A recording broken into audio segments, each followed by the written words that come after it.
Buongiorno a tutti. Allora, oggi siamo presso il monumento naturale di Torre Flavia, vicino alla Dispoli, praticamente alla Dispoli. Qui c'ero stato tempo fa, 3 anni fa, 2 anni fa, non mi ricordo, 3 anni fa credo. Qui sopra c'è il video, è il famoso posto in cui mi sono rotto la gamba. Più o meno il periodo è sempre lo stesso, quindi inverno, all'epoca era metà dicembre, però adesso siamo ai primi di gennaio, vabbè. Sono venuto qui perché intanto all'epoca avevo esplorato una parte di questa oasi che consta di alcuni stagni molto anche interessanti dal punto di vista dell'aviofauna e poi la torre, quindi avevo esplorato proprio la parte dove gli stagni erano più evidenti e dove si arrivava direttamente sulla torre. Oggi invece ho esplorato un'altra parte, quindi arrivando da un accesso più a nord, dove invece si cammina un pochettino di più, ci si addentra nella macchia mediterranea. Devo dire che io ci passo proprio con la mia stazza a pelo e poi la torre si vede da una prospettiva diversa, quindi da più lontano.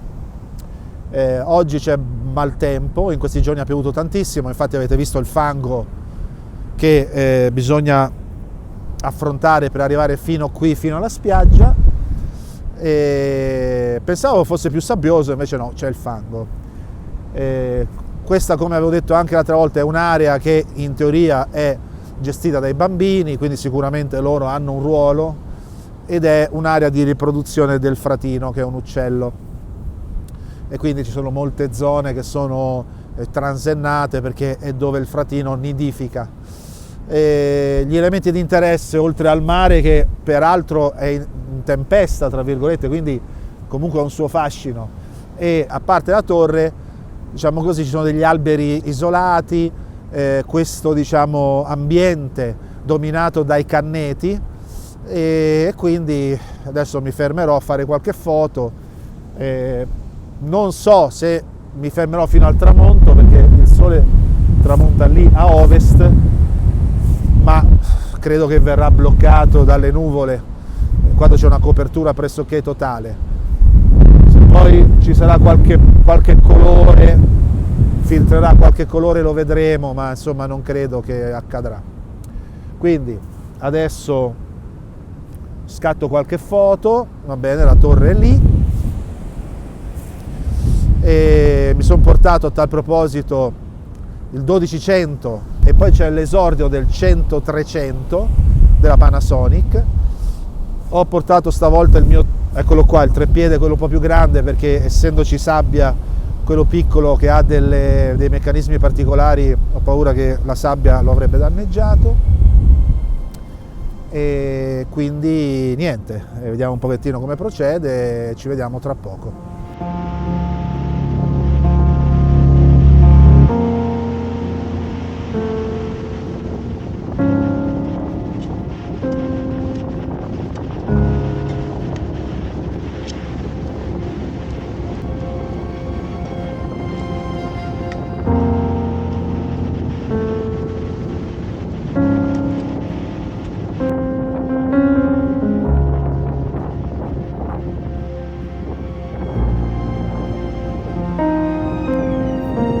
Allora, una cosa da tenere a mente quando c'è vento così è che il treppiede, in questo caso, usando un obiettivo lungo, è generalmente consigliato perché consente di avere un appoggio più fisso, diciamo, quindi l'immagine è meno mossa. Ma con questo vento è l'esatto contrario, anche perché lo stabilizzatore, quando si usa il treppiede, è sempre bene spegnerlo, perché sennò lo stabilizzatore stesso, diciamo, fornisce degli artefatti, quindi rende la foto mossa. Se però si spegne lo stabilizzatore, la foto, cioè l'immagine, viene ancora più mossa, per cui che cosa succede? O si scatta a mano libera, oppure siccome a mano libera chiaramente l'inquadratura è più instabile perché non si riesce, diciamo così, a fissare una composizione con una lunghezza focale come questa che è di 300 mm e quindi equivale a 600 mm. Allora che cosa si fa? O si usa un tempo di scatto molto ma molto breve, quindi un 500°, un millesimo, un 250°, ecco, non di più. Anzi, un 250° no, perché soprattutto se si scatta a 300 mm bisogna averlo almeno di un 600°, cioè bisogna moltiplicare per la metà, per un mezzo. Quindi su 300 mm bisogna almeno avere un 600° di secondo. Oppure si può provare a accendere lo stabilizzatore e io adesso esplorerò entrambe le possibilità.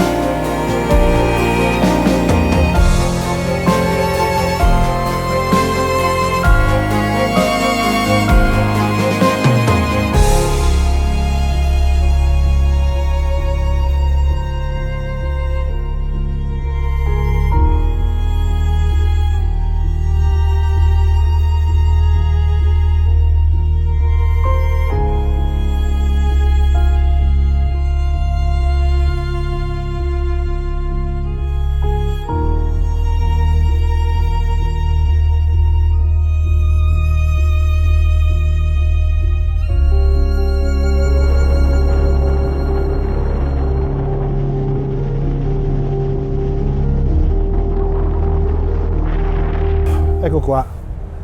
Allora, dopo aver resistito al tempaccio della spiaggia, qui in questo boschetto, cioè un po' più riparato, mi accingo a pranzare. Sono le 3, non lo so se mi fermerò fino al tramonto, c'è veramente troppo vento, poi mi sono scordato il cappello, e meno male mi sono portato lo scaldacollo, ma chiaramente come mio solito me lo sono messo in ritardo, speriamo che non mi venga niente. Comunque, mi accingo a mangiare i miei soliti toast e ci vediamo tra poco.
Che poi ne ho fatta una delle mie, sono beccato il freddo in testa e nelle orecchie, non considerando che c'avevo il cappuccio.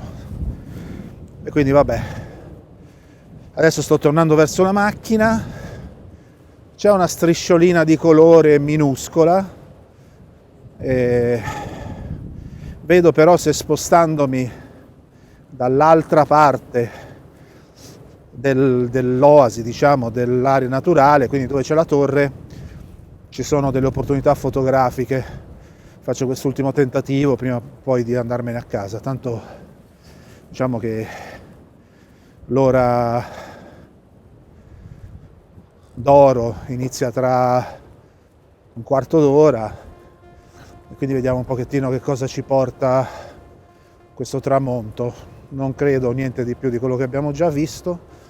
E niente, adesso vediamo un pochettino se ci sono delle opportunità in più.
Eccomi qua. Allora, dopo essermi spostato dall'altro versante dell'oasi del monumento naturale di Torre Flavia, ho avuto l'opportunità di fotografare da vicino con il teleobiettivo, il 100-300, gli uccelli da cui si vedono molto bene, qualche altro rappresentante della fauna locale, un cavallo, e poi sono andato vicino alla torre. Purtroppo le condizioni non erano proprio perfette perché ha cominciato a piovere, molto vento, molto anche, diciamo, come possiamo dire, acqua del mare che è stata sollevata, e quindi in queste condizioni qui diciamo che preferisco sempre proteggere l'attrezzatura e quindi stare il meno possibile. Comunque effettivamente ormai il tramonto è adesso, la luce più di quella che c'è stata non me l'aspettavo, forse potevo riprendere meglio, le onde si infrangevano sugli scogli, ma c'era veramente troppo vento e quindi ho deciso di dichiarare terminata l'escursione di oggi. Quindi intanto è un successo che sto tornando indietro sulla stessa stradina che avevo percorso all'epoca, con tutte le ossa integre, anche se ancora mancano 50 metri, e quindi questo già è un successo. Poi ho conosciuto un versante di quest'oasi dove non ero mai stato, è un'oasi piccola, bisogna dire la verità, che si può visitare veramente in poco tempo, in estate secondo me, in estate sicuramente è impraticabile perché chiaramente ci sono i bagnanti fino a dopo il tramonto, però in queste stagioni, quindi inverno, autunno, inverno, secondo me danno il meglio di sé. È molto varia, ci sono gli uccelli, ci sono gli stagni, c'è la torre, c'è la spiaggia. In queste condizioni così drammatiche in effetti ci sono stati degli spunti in più, per cui spero che questa avventura vi abbia interessato, che il video vi sia piaciuto. Se così è, mi fa piacere se mettete un like, se vi piace quello che faccio iscrivetevi al canale. Devo dire che il treppiede grosso è pesante, quindi può andare bene in queste condizioni, ma non per escursioni più lunghe, quindi sono contento di aver preso quello piccolino o di non prenderlo proprio, perché effettivamente anche oggi ho quasi sempre scattato a mano libera anche col 100-300. Per cui ci vediamo la prossima volta e vi mando un saluto a tutti.